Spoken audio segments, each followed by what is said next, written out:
Al Durr وهذه الكلم بمديح الهادي تنتظم ضاءت بالمختار الظلم وحلا في مولده النغم قسما بالله رب العالمين ما قضينا غير دين الله دين فهو دين الحق دين الأنبياء إنه الإسلام. واجب الاحترام بزرگوں اور دوستوں، گزشتہ جمعے رزق کی تنگی کے اسباب پہ بات ہو رہی تھی۔ گزشتہ جمعے دو اسباب بتائے تھے۔ پہلا سبب بتایا تھا رزق کی تنگی کے لیے اللہ تبارک و تعالیٰ کی نافرمانی، اللہ کی نافرمانی جس کی بنیاد پر اللہ تبارک و تعالیٰ ناراض ہوتے ہیں، یہ رزق کی تنگی کا سب سے بڑا سبب ہے۔ دوسرا سبب بتایا تھا رشتہ داروں سے قطع تعلق۔ رزق کی تنگی کا دوسرا بڑا سبب رشتہ داروں سے قطع تعلق ہے، رشتوں کو نہ جوڑنا بلکہ توڑنے کی کوشش کرنا، یہ دوسرا سبب ہے۔ رسول اللہ صلی اللہ علیہ وسلم کے فرمودات کی روشنی میں ان دونوں باتوں پر تفصیلی گفتگو ہو چکی ہے۔ تیسرا سبب رزق کی تنگی پر اللہ تبارک و تعالیٰ پر بھروسہ نہ کرنا اور توکل نہ کرنا۔ رزق کے لیے اگر کوئی بندہ، جیسے میں نے پہلے بتایا تھا کہ پہلی چیز ہے کسب معاش کے لیے کوشش کرنا، محنت کرنا، لیکن اگر کوئی محنت کرتا ہے، مشقت کرتا ہے، تگ و دو بھی کرتا ہے، لیکن رزق کے معاملے میں اپنے رب پر بھروسہ نہیں رکھتا، تو اللہ تبارک و تعالیٰ اس کے رزق کو بھی تنگ کر دیتے ہیں۔ چنانچہ حدیث میں آتا ہے، رسول اللہ صلی اللہ علیہ وسلم فرماتے ہیں، لو انکم کنتم توکلون علی اللہ حق توکلہ لرزقکم کما یرزق الطیر تغدو خمازا وتروح بطانا، او کما قال علیہ الصلاۃ والسلام۔ رسول اللہ صلی اللہ علیہ وسلم فرماتے ہیں کہ اگر تم نے اپنے رب پر ایسا بھروسہ کیا جیسے بھروسے رکھنے کا حق ہے، تو اللہ تبارک و تعالیٰ تمہیں بھی رزق اس طرح دیں گے جیسے اللہ تبارک و تعالیٰ پرندوں کو رزق دیتے ہیں۔ تغدو خمازہ، وہ اللہ کے بھروسے پر صبح سویرے نکل جاتے ہیں، ان کا پیٹ بھی خالی ہوتا ہے، ان کے پوٹے بھی خالی ہوتے ہیں، لیکن جب شام کو واپس آتے ہیں تو ان کا پیٹ بھی بھرا ہوا ہوتا ہے اور ان کے پوٹے بھی، یعنی رات کے راشن کے طور پر ان کا پوٹا بھی بھرا ہوا ہوتا ہے۔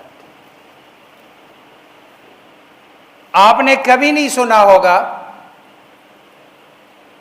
کہ انسانوں کے علاوہ کسی اور قسم کے ذی روح چیزوں میں کوئی مانگنے والی مخلوق ہو۔ کوئی بھی جانور دیکھو، پرندے دیکھو، ان میں سے کوئی بھی مانگنے والا نہیں۔ ہر جس میں شعور ہے، اللہ تبارک و تعالیٰ نے اس کو کھانے پینے کی اس میں صلاحیت رکھی ہے، وہ اپنے رزق کے لیے صبح سویرے نکلتا ہے، کوشش کرتا ہے اللہ کے بھروسے پر، کسی سے مانگتا نہیں ہے۔ یہ مانگنے والی خاصیت صرف انسانوں میں ہے۔ یہ محنت نہیں کرتا، یہ مشقت نہیں کرتا، پھر محنت مشقت اگر کرتا بھی ہے تو اپنے رب پر بھروسہ بھی نہیں رکھتا۔ علامہ ابن حاجب نے اس حدیث کی تشریح میں لکھا ہے، وہ فرماتے ہیں کہ اگر کوئی آدمی رزق کے اسباب کو تو تلاش کرتا ہے، محنت تو کرتا ہے، مشقت تو کرتا ہے، لیکن نہ وہ رزق کے اسباب کے ساتھ ساتھ اپنے رب پر بھروسہ نہیں رکھتا، تو اللہ تبارک و تعالیٰ اس کے رزق میں تنگی پیدا کر دیتے ہیں۔ وَمَن يَتَوَكَّلْ عَلَى اللَّهِ فَهُوَ حَسْبُهُ، جو اللہ پر بھروسہ رکھے، جو اللہ تبارک و تعالیٰ سے امید رکھے، بس اللہ اس کے لیے کافی ہے، اس کو کسی اور کی ضرورت نہیں ہے۔ لیکن توکل کا بسا اوقات غلط معنی بتایا جاتا ہے اور توکل کو غلط سمجھا جاتا ہے۔ توکل کو عام طور پر یہ سمجھا جاتا ہے کہ آپ اسباب کو چھوڑ دیں، محنت نہ کرے، مشقت نہ کرے، لیٹے رہے، رب پر بھروسہ رکھے، اللہ تبارک و تعالیٰ دے دیں گے۔ اللہ تبارک و تعالیٰ دینے پر قادر ہے، لیکن دنیا کے لیے اللہ تبارک و تعالیٰ کی سنت یہ نہیں ہے، طریقہ یہ نہیں ہے۔ اللہ نے دنیا کے لیے میرے اور آپ کے لیے جو سنت رکھی ہے وہ یہ ہے کہ میں محنت کروں گا، مزدوری کروں گا، مشقت کروں گا، اور اس کے بعد پھر اپنے رب کے بھروسے پر جنا نتائج کو چھوڑ دوں گا کہ اللہ تبارک و تعالیٰ جو نتیجہ مجھے دے دے اور اس پر میں نے راضی ہونا ہے۔ ایک صحابی ہے رضی اللہ تعالی عنہ، رسول اللہ صلی اللہ علیہ وسلم کے پاس آتے ہیں اور آگے آپ سے جب ملاقات ہوتی ہے تو رسول اللہ صلی اللہ علیہ وسلم نے پوچھا کیسے آئے؟ انہوں نے کہا آپ نے اونٹ پر سواری پر۔ آپ نے فرمایا سواری کا آپ نے کیا کیا؟ انہوں نے کہا میں رب کے بھروسے پر باہر چھوڑ کے آیا ہوں۔ آپ نے فرمایا نہیں، یہ آپ غلط سمجھ رہے ہیں اس بات کو۔ آپ جائیں واپس اور کوئی بڑا سا پتھر دیکھ لے، سواری کو اس سے باندھ لے، باندھنے کے بعد پھر کہہ دے کہ میں اپنے رب کے بھروسے پہ چھوڑ کے آیا ہوں۔ ایک دو صحابہ کرام رضوان اللہ تعالی علیہم اجمعین کا آپس میں کسی معاملے میں لین دین کا تھا، رسول اللہ صلی اللہ علیہ وسلم کے پاس لے آئے۔ اب ایک بندے کے پاس ایویڈنس ہے، دلیل ہے، دوسرے آدمی کے پاس ایویڈنس نہیں ہے، دلیل نہیں ہے۔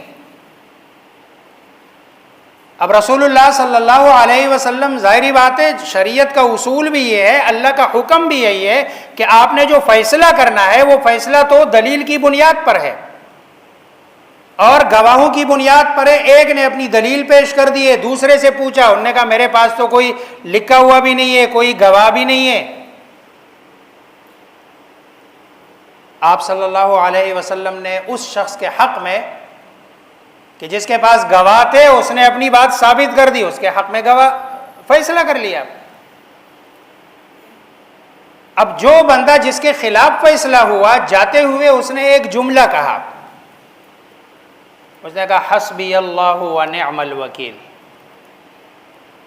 کہ میرے لیے میرا اللہ کافی ہے۔ اب اس میں دو باتیں ہیں۔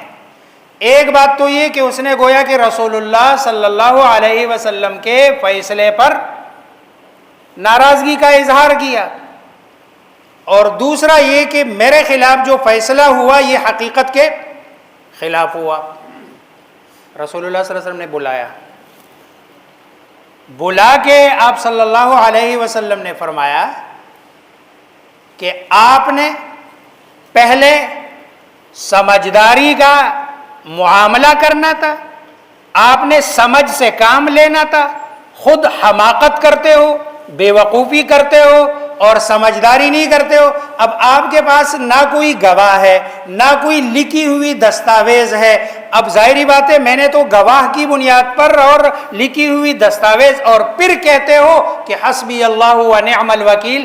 ایسا نہیں ہے، آپ اسباب اختیار کرو جو اللہ نے اور اس کے رسول نے بتائے ہیں، ان اسباب کو اختیار کرنے کے بعد پھر معاملہ اپنے رب پہ چھوڑ دو اور کہو حسبی اللہ و نعم الوکیل۔ اس لیے اسباب اختیار کرنے کے بعد پھر رب پر بھروسہ، رب پر توکل، یہ آپ کے رزق کے اضافے کا سبب اور ذریعہ بنے گا۔ رب کے علاوہ رزق کے معاملے میں کسی اور پر توکل بھی نہیں اور کسی اور پر بھروسہ بھی نہیں، کیونکہ رازق اللہ تبارک و تعالی ہے. نوکری رزق نہیں ہے. نوکری ہوگی تب بھی رزق ملے گا. اللہ نے وعدہ کیا نہیں ہے تب بھی رزق ملے گا. یہ اللہ کا وعدہ ہے اور یہ اللہ تبارک و تعالی نے وعدہ کیا ہے کہ میں نے رزق دینا ہے. ان اللہ هو الرزاق ذو القوۃ المتین. رازق رزق دینے والی ذات یہ اللہ کی ہے. اللہ رازق ہے, اللہ نے رزق دینا ہے. کوئی دنیا میں کسی کو رزق نہیں دیتا. ہاں سبب بنتے ہیں لوگ, اسباب ہے اسباب کے درجے میں, لیکن جس کو جس کے رزق کا اللہ نے سبب اور ذریعہ بنایا اس کو اللہ تبارک و تعالیٰ کا شکر ادا کرنا چاہیے کہ مجھے اللہ نے کسی کے رزق کا سبب اور ذریعہ, اس پر اترانا, اس پر تکبر, اس پر بڑائی نہیں کرنی چاہیے. تو اللہ پر بھروسہ یہ رزق کی بڑائی کا سب سے بڑا ذریعہ. اگلا سبب جو رزق میں تنگی ہے, مالی حقوق کی عدم ادائیگی. مال کے سلسلے میں جو اللہ تبارک و تعالیٰ کے حقوق بندے کے ذمے ہے, ان حقوق کی عدم ادائیگی سے اللہ تبارک و تعالیٰ انسان کی معیشت کو اور معاشی حالت کو تنگ کر دیتے ہیں. قرآن کریم میں اللہ تبارک و تعالیٰ نے فرمایا فَأَمَّا مَنْ أَعْطَى وَاتَّقَى وَصَدَّقَ بِالْحُسْنَى فَسَنُيَسِّرُهُ لِلْيُسْرَى.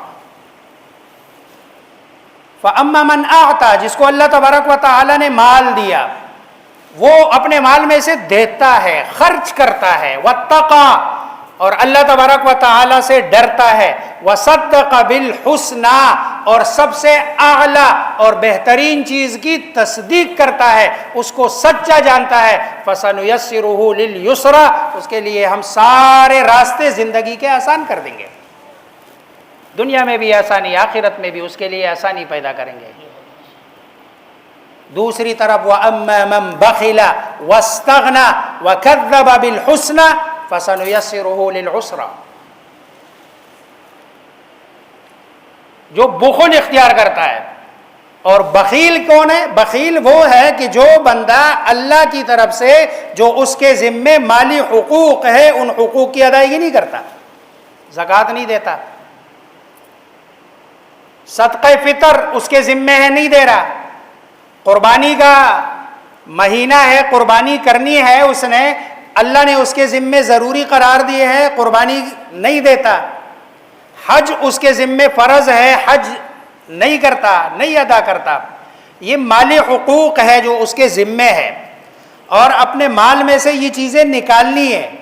اور باقی تو ظاہر بات ہے جتنا بندہ گول ڈالتا ہے اتنا اللہ تبارک و تعالیٰ اس میں مٹاس ڈال دیتے ہیں.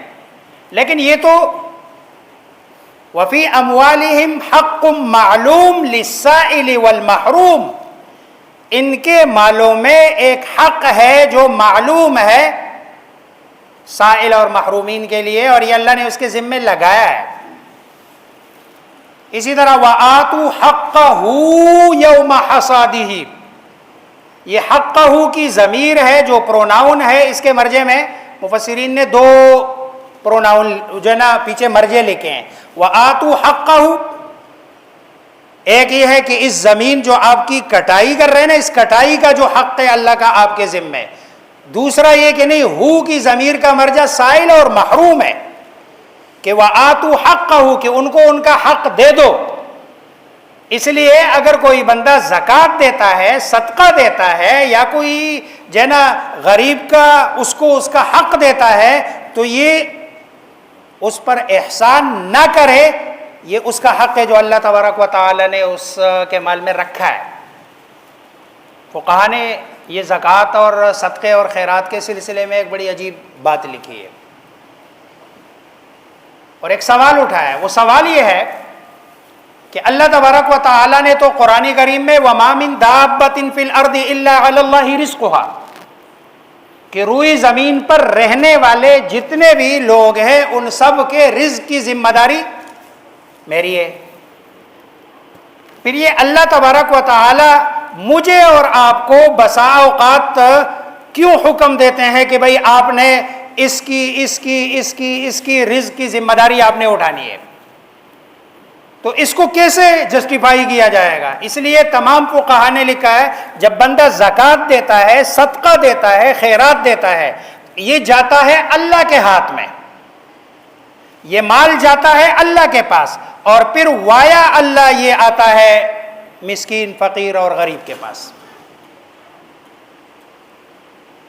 گویا کہ یہ جو بندہ مال دے رہا ہے یہ مسکین کو نہیں دے رہا ہے، یہ غریب کو نہیں دے رہا ہے، یہ فقیر کو نہیں دے رہا ہے، یہ دے رہا ہے اللہ کو، اور اللہ کو اس بات کا اختیار ہے کہ وہ اللہ یہ حکم دے دے کہ جو تم نے کمایا سارا مجھے واپس کر دو۔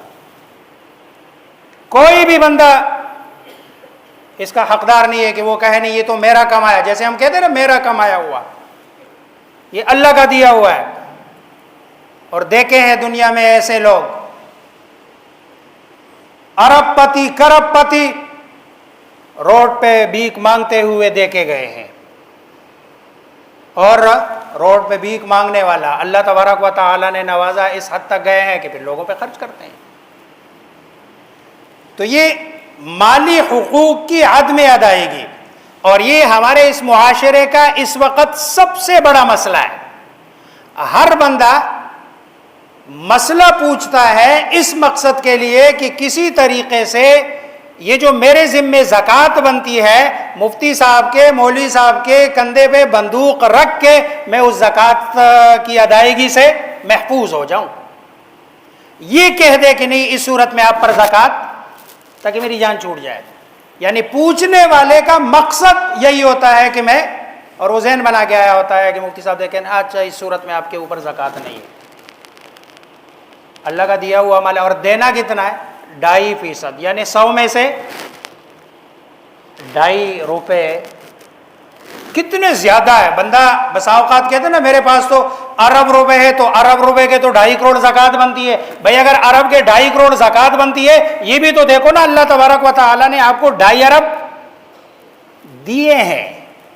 اب 2.5 ارب کے حساب سے آپ سے ارب کے حساب سے آپ سے 2.5 لاکھ روپے لیے جا رہے ہیں، 2.5 کروڑ روپے لیے جا رہے ہیں۔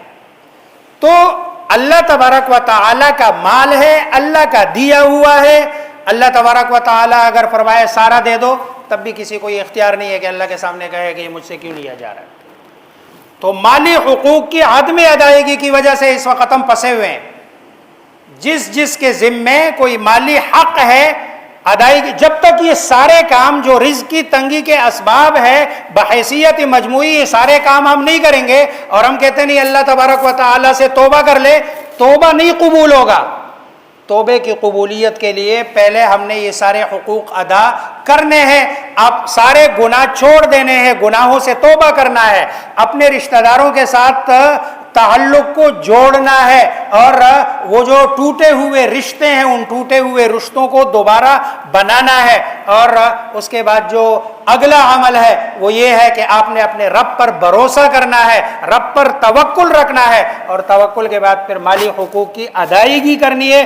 اس کے بعد پھر جو اگلے حقوق ہے وہ سارے حقوق ادا ہوں گے۔ اس کے بعد آخری باری آتی ہے توبے کی، پھر اللہ تبارک و تعالیٰ توبہ بھی قبول کریں گے، اللہ رحم بھی کریں گے، اور ہمارے یہ جو حالات ہے جو اس وقت ہم برائی اور برے حالات کی طرف جا رہے ہیں، اللہ تبارک و تعالیٰ اس سے نکالیں گے بھی۔ اسباب جو ظاہری مجھے اور آپ کو نظر آتے ہیں، ان اسباب کے پیچھے ایک جو ہے نا اللہ تبارک و تعالیٰ کا نظام چل رہا ہے، یہ اسباب سارے اس نظام کے تحت چل رہے ہیں۔ وہ پچھلا والا نظام جو ہے نا وہاں سے اس کو کنٹرول کیا جا رہا ہے، وہ نظام وہ بگڑا ہوا ہے میری اور آپ کی نافرمانی کی وجہ سے، میری اور آپ کی رب کو ناراض کرنے کی وجہ سے۔ رب راضی ہوگا تو یہ وہ جو نظام ٹھیک ہوگا، ادھر والا نظام آٹومیٹیکلی جو اللہ کو سب سے زیادہ پسند ہوگا، اللہ کا سب سے زیادہ قریب ہوگا، میرے اور آپ کا جو سب سے زیادہ خیر خواہ ہوگا وہ آئے گا۔ وہ حکومت میں بھی وہی ہوگا، سلطنت میں بھی وہی ہوگا، اور نظام معیشت میں بھی وہی آئے گا۔ ہمارے سارے معاملات ٹھیک ہوں گے۔ اللہ مجھے آپ سب کو سمجھنے عمل کرنے کی توفیق عطا فرمائے۔